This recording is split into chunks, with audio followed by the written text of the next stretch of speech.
Sir, Iran की जानिब से जवाबी हमलों के जवाब दिए जा रहे हैं और अमेरिका कह रहा है कि ये शायद जंग 2 हफ्तों तक जारी रह सकती है। और ईरान के जवाबी हमले नो डाउट हैरान कुन है। तमाम लोग इसमें काफ़ी ज़्यादा हैरानगी का इजहार भी कर रहे हैं कि ईरान इतना सख्त जवाब दे सकता था और दे रहा है।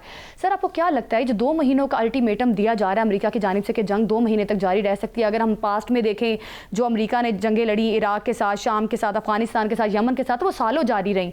तो आपको क्या लगता है ये जंग कब तक जारी रह सकती है और ईरान क्या जवाब दे सकेगा अगर ये जंग ज्यादा लंबी खिंच गई तो? मैं आपको हिस्टोरिकली बता देता हूँ 2-3 चीजें। देखिए, जब सद्दाम हुसैन को इन्होंने ओवर पावर किया था, उस वक्त तक उसका नो फ्लाई जोन था, सैंक्शन लग चुकी थी। तकरीबन 2 हफ्ते बाद इन्होंने फुट ऑन ग्राउंड किया था जो सद्दाम हुसैन के खिलाफ। पिछली जंग देख लेते हैं जो अभी जून में 2025 में ईरान और इसराइल के मुकाबले में हुई थी। इसराइल के हमलों के बाद ईरान ने 18 घंटे बाद जवाब दिया था और इस जंग में उन्होंने 1 घंटे बाद जवाब दिया। तो आप सोच लें लेवल ऑफ प्रिपेयर्डनेस में सिर्फ रिलेट करने की कोशिश कर रहा हूं। इराक के अंदर वो 2 हफ्ते में फुट ऑन ग्राउंड कर सके थे, लेकिन यहाँ मुझे नहीं लगता कि यहाँ शायद 2 महीने में भी कर सकें। और आपने खुद ही प्रेसिडेंट ट्रंप को देखा, तो अब वो कहते हैं कि फुट ऑन ग्राउंड का तो मुझे फायदा ही कोई नहीं है। कितनी जल्दी उन्होंने स्ट्रैटेजी बदली है। वो असल में चाह ये रहे थे कि ईरानी लोग, अपने लोग उठेंगे और आयतुल्लाह खामनाई की शहादत के बाद और 50 लीडरों की शहादत के बाद सड़कों पे आएंगे, प्रेसिडेंसी को टेक ओवर कर लेंगे, अदालतों में घुस जाएंगे, पुलिस सर, वो वेनेजुएला वाला मॉडल चाहते थे, वो वेनेजुएला वाला मॉडल उनके जहन में था। लेकिन चिश्ती साहब, सर यहाँ पे एक सवाल ये भी पैदा होता है कि जो यहाँ पे इस वक्त अगर आप प्रेसिडेंट ट्रंप की बात करें तो जो उनकी फ्रस्ट्रेशन है, क्या आप नहीं समझते कि डूम्सडे के हवाले से जो खबरें आ रही हैं और जिस तरह से 50 साल के बाद अमेरिका जो है उसको आजमाने की कोशिश कर रहा है, तो क्या इतना डेस्परेट हो सकता है अमेरिका के न्यूक्लियर जो है वो हथियार यूज करे? देखिए, उनको तो पहले ही जस्टिफिकेशन नहीं मिल रही, बड़े लो मॉरल ग्राउंड पर है, वन साइडेड हमला कर दिया, इंटरनल अनरेस्ट इतनी है। आज भी 60% लोग कह रहे हैं कि ज्यादती है। अमरीकी कह रहे हैं, हम नहीं कह रहे कि नहीं दब बनता नहीं था। मेरा नहीं ख्याल कि अभी मॉरल ग्राउंड इनके इतने हैं। हाँ, ब्लीड किए जा सकते हैं जब तक कोई बीच में मुल्क पड़े। रूस बहुत अच्छी पोजीशन में है नेगोशिएशन कराने के, चाइना बहुत अच्छी पोजीशन में नेगोशिएशन का। मुझे तो ये लगता है कि उससे पहले कुछ ऐसा हो जाए। लेकिन अगर कुछ ऐसा हुआ तो मेरा ख्याल है अमेरिका खुद भी नहीं फिर बचेगा। बहुत सारे फिर तो जंग अजीम की हम बात कर रहे हैं ना, नई जंग शुरू होने से। तो मतलब अगर इतनी ज्यादा फैल गई कि फ्रस्ट्रेशन हो गई और चाइना के और रूस ने अगर बीच में पड़ने के बावजूद फिर ना हुआ, तो फिर ईरान के लिए भी फिर एब्सोल्युटली डू एंड डाई हो जाएगा। फिर तो कोई कंफ्यूजन नहीं होगा इसके। फिर जो न्यूक्लियर या नॉन न्यूक्लियर या जो कुछ इसके आर्सेनल में होगा वो चला जाएगा। लेकिन एनीवे देखना ये है कि अमेरिका कितनी हिट ले सकता है, और वो खुद ही एक्सटेंड किए जा रहे हैं। उनको खुद क्लैरिटी नहीं है टेक होम करने की। देखिए, जब इतना बड़ा मुल्क, इतनी बड़ी सुप्रीम कमांडर फौज, जिनके ट्रंप साहब सुप्रीम कमांडर या कमांडर इन चीफ हैं, तो उनकी तो माइंडसेट ही मुझे समझ नहीं आ रहा। वो तो क्लैरिटी नहीं है ना, उनको रोड मैप पता है ना, उनको ऑब्जेक्टिव पता है ना, उनको क्लोजिंग पता है कि ये होगा तो तब मैं बंद करूंगा। वो रोजाना कभी कहते हैं फुट ऑन ग्राउंड करेंगे, कभी कुर्दों को इनकरेज कर रहे हैं, कभी कहते हैं कि नहीं मुझे तो जमीन पे जाने की जरूरत ही नहीं।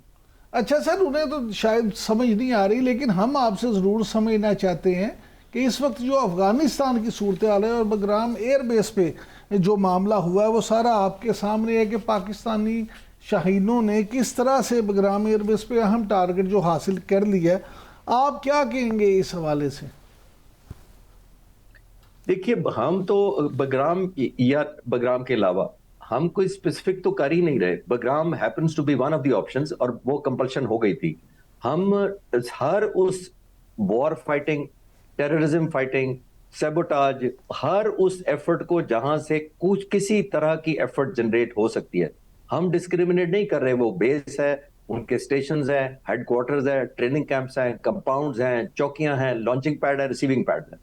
किसी तरह डिस्क्रिमिनेशन नहीं हो रही। जो टारगेटिंग मैं जान चुका हूं अभी कुछ दिनों की जो हुई है, इररिस्पेक्टिव हम हिट कर रहे हैं। जहां से वो एफर्ट जनरेट करेंगे, चाहे वो तालिबान टीटीपी हो या टीटीए हो या कोई और एलिमेंट हो, आई थिंक हम कोई डिस्क्रिमिनेशन नहीं कर रहे। हाँ, एक चीज जरूर कर रहे हैं कि हम बहुत वेल मेयर्ड है, अभी भी हम बहुत कैलकुलेटेड है। बगराम से हमें पता लगा था कि हमें थ्रेट है, तो जाहिर है उसको न्यूट्रलाइज करना और टेक ऑन करना बहुत इंपॉर्टेंट था। बिकॉज वॉर, जैसे मैंने कहा, ये जो सैबोटाज है, ये जो दहशतगर्दी है, उनकी हम कैपेसिटी को इनहेलेट कर रहे हैं कि उनमें कैपेसिटी ना हो। जिसको मैं कहता होता हूं कि हमने ऐसी प्रोहिबिटिव कॉस्ट इंपोज की है कि उनके लिए मुश्किल हो जाए अपनी कंटिन्यूएशन, और करते रहेंगे। जिस तरह से पाक फ़ज़ाइया कार्रवाइयाँ कर रही है और निहायत कामयाबी के साथ दहशतगर्दों को जहन्नुम वासिल किया जा रहा है, और क्या लगता है आपको इन कामयाबियों के ज़रिए क्या हम दहशतगर्दी को एलिमिनेट कर सकेंगे अपने खित्ते से? और दूसरे नंबर पर ये बताइएगा, पाकिस्तान ने जिस तरह से स्टांस दिया है कि TTP की जो लीडरशिप है वो हवाले की जाए पाकिस्तान के, क्या लगता है अफगानिस्तान इस पर आएगा?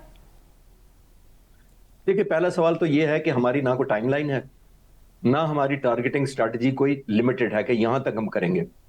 हम उस वक्त तक ये प्राइस इंपोज करते रहेंगे जब तक ये रियलाइज ना करें कि इनके पास ऑप्शन बची नहीं है सिवाय कॉम्प्रोमाइज करने के और गिव अप करने के और ये टेररिज्म से तौबा करने के लिए। उसके लिए हमारी कोई थ्रेशोल्ड अभी है ही नहीं। हुकूमत ने भी ये कहा, ISPR ने भी ये कहा, मैं भी कंफर्म कर सकता हूं आपको कि हमारा कोई टाइमलाइन भी नहीं है, इंटेंसिटी का लेवल भी नहीं है, ना कोई लेटर ऑफ एस्केलेशन है जो नॉर्मली वॉर में होती है कि यहां तक कब्जा कर लेंगे या यहां तक ये कर देंगे तो फिर हम पुल बैक कर लेंगे। हमारा कुछ नहीं है। हमारा एक ही है कि वो पुल बैक करें उस तमाम नियतों से, उस तमाम एफर्ट से जो वो जनरेट करते हैं। अब आपका दूसरा ये है कि बिल्कुल लॉजिकल बात है कि अपने वो दहशतगर्दों के लीडर्स को हमारे हवाले करें, क्योंकि वही सरगना भी हैं, प्लानर्स भी हैं, फंड भी उनको मिलता है और वही एक इंसेंटिव लेते हैं अपने लिए और नीचे थ्रस्ट करते हैं अपना फैसला और इनको मजबूर करते हैं जो इनके सो कॉल्ड फुट सोल्जर तो अब नहीं कह सकते, वो तो दहशतगर्दी हैं, तो जिनको उन्होंने इकट्ठा किया हुआ उनको फीड इन भी वही करते हैं। तो वो लिंक है बिटवीन एक्सटर्नल फोर्सेज और ये जो दहशतगर्द ऑन जमीन होते हैं। तो आई थिंक वो जब तक वो लिंक नहीं टूटेगा, वो उसी लिंक की बात की है हुकूमत पाकिस्तान ने। सर, आप क्या समझते हैं कि जिस तरह से पाकिस्तान वहाँ पे कामयाबियाँ हासिल कर रहा है, तो ये जो नेक्सस है इंडिया, इसराइल और अफगानिस्तान, तो यहाँ पे आपको ये नेक्सस जो है इसकी शिकस्त फाश नहीं नजर आती? देखिए, हमने तो इंडिया से तो मुकाबला पहले कर लिया था और उसको बता दिया था कि क्या प्राइस होती है और प्रोहिबिटिव प्राइस भी इंपोज करती थी और न्यू नॉर्मल भी कहा था कि ये नहीं हो सकता कि आप भावलपुर में या दूसरे शहरों में आप हमले करें, तो पता लग गया उनको। उसके अलावा जब तालिबान ने ये शुरू किया और उनकी जगह उन्होंने आउटसोर्स कर दिया, तो हमने इनको भी यही कर रहे हैं। नेक्सस तो कोई कंफ्यूजन रह ही नहीं गया इमरान साहब। देखिए, इंडियन प्राइम मिनिस्टर मोदी तल अवीव जाते हैं, वहां पे जाकर मीटिंगें करते हैं, मोर देन अ ब्रदर आपको ट्रीटमेंट मिलता है और अगले दिन तालिबान अफगानिस्तान से 52 जगहों पर पाकिस्तान पर हमलावर हो जाते हैं या 52 चौकियों पर हमला करते हैं। 52 जगहों में उनकी क्या कैपेसिटी है? और अगर कैपेसिटी है तो उनको नहीं पता था कि पाकिस्तान की जो आर्म फोर्सेज हैं वो स्ट्राइक बैक करेंगी? उनको पता था, लेकिन जान के उनको डेल्यूट करने के लिए एंगेज किया गया। और जब पाकिस्तान ने जिस दिन अटैक किया उससे अगले दिन ईरान के ऊपर इजराइल और अमेरिका ने हमला कर दिया। तो नेक्सस में तो रॉकेट साइंस रही कोई नहीं है कि ये 100% नेक्सस है और ये इंशाल्लाह ताला हम फंडिंग से ज्यादा प्राइस, जितनी फंडिंग उनको मिल रही है उससे ज्यादा कीमत हम लेंगे तो तभी ये बाज आए। सर, जिस तरह से अफगान हुकूमत BLA और TTP का दिफा करती रही है, क्या लगता है आपको आने वाले टाइम में क्या हो सकता है? क्या सरेंडर करेगा अफगानिस्तान और पाकिस्तानी मुतालिबात मानेगा? हम कोई सरेंडर नहीं कह रहे, ना हमने कब्जा करना है, ना हम कोई जमीन पकड़ना चाहते हैं, ना हम की परमानेंट चौकियों को हम टेक ओवर करके हम अपने मुल्क में शामिल करना चाहते हैं। हमारा तो एक ही डिजाइन है, हम कॉस्ट बढ़ाते जा रहे हैं। BLA की आपने जो बात की थी, हमें याद रखना चाहिए कि ये जो बलूच है, जो कौम है, ये जो टेररिस्ट वाले, उनमें से जो टेररिस्ट हैं, सारी बलूच कौम तो नहीं है, जो बलूच टेररिस्ट हैं वो ईरान में भी बसते हैं और कुर्द भी बसते हैं और आइजर भी बसते हैं। तो ये ईरान में भी एक नेक्सस है इन तीनों फोर्सेस का। आपने नोट किया होगा जो कुछ महीने पहले, जो कुछ हफ्ते पहले जो पाकिस्तान के बलूचिस्तान में 12 जगहों पर हमलावर हुए थे ये लोग, उस वक्त अमेरिका के सदर ने ऐलान कर दिया था कि मैं बस किसी वक्त भी आ जाऊंगा हमला करने ईरान पर। तो यहाँ के जो बलूचिस्तान के जो दहशतगर्द हैं BLA के, ये उठ खड़े हुए, इन्होंने 12 जगह पर हमला एक वजह से किया था। ये अमेरिकन प्रेसिडेंट को और रिजीम को और उनकी एस्टेब्लिशमेंट को ये पैगाम था कि जनाब हम भी खुदमत गुजार बन सकते हैं, हमारी कैपेसिटी ये है कि हम 12 शहरों पर हमलावर होते हैं, हमारे लायक कोई खिदमत लगाएं, ईरान में लगाएं और फिर हमारे लिए कोई थोड़ी सी फेवर पाकिस्तान में करें। तो ये एक नेक्सस सारे का सारा नोन है। उन्होंने एक रेलेवेंस गेन की थी अमरीकी सदर की नजर में कि जनाब हम बड़ी पोटेंट फोर्स हैं, हम भी काम आ सकते हैं। लेकिन अभी तक आपने देखा कि ईरान में किसी की हिम्मत नहीं हो रही पुट ऑन ग्राउंड की और इंशाल्लाह मुझे नहीं लगता कि होगी भी।